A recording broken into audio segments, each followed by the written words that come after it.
করছি। মজা করার জন্য। এখানে প্রাকৃতিক সৌন্দর্যের অস্তিত্ব থাকলেও গত 250 বছর ধরে এখানে কোনো জনমানবের অস্তিত্ব নেই।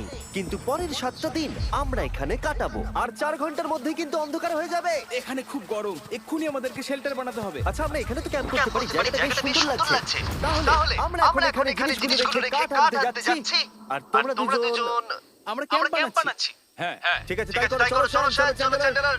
কি করে ক্যাম্প বানাবো আমি জানি না। আর তাই আমরা তাড়াতাড়ি কাজ শুরু করে দিলাম। কিন্তু আমাদের সাবধান থাকতে হচ্ছিল, কারণ তোমার উপরে পৃথিবীর সবথেকে বিপজ্জনক গাছ রয়েছে, যেটা কাটলে খুবই বিষাক্ত আঠা বের হয়, যা তোমাকে প্রাণে মেরে দিতে পারে। তাহলে আমরা এখানে কেন দাঁড়িয়ে আছি? আর ওদিকে নোলান আর ম্যাক আগুন জ্বালানোর জায়গা তৈরি করছিল। দেখো কত সুন্দর আগুন তৈরি করেছি আমরা। এখানে তো আগুন জ্বলছে না, মানে এটাতে ভালো আগুন জ্বালানো যাবে। আর সেটা আমাদের থাকার জায়গার ফ্রেম তৈরি করছিল। তুমি নিশ্চিত এটা আমাদের উপরে ভুলে পড়বে না? সেন যখন বলেছে তখন ভরসা করা যেতেই পারে। সেরকম কিছু না। আর যখন আমরা এই সমস্ত কাজ করছিলাম, তখন আমরা বেশ কিছু বন্য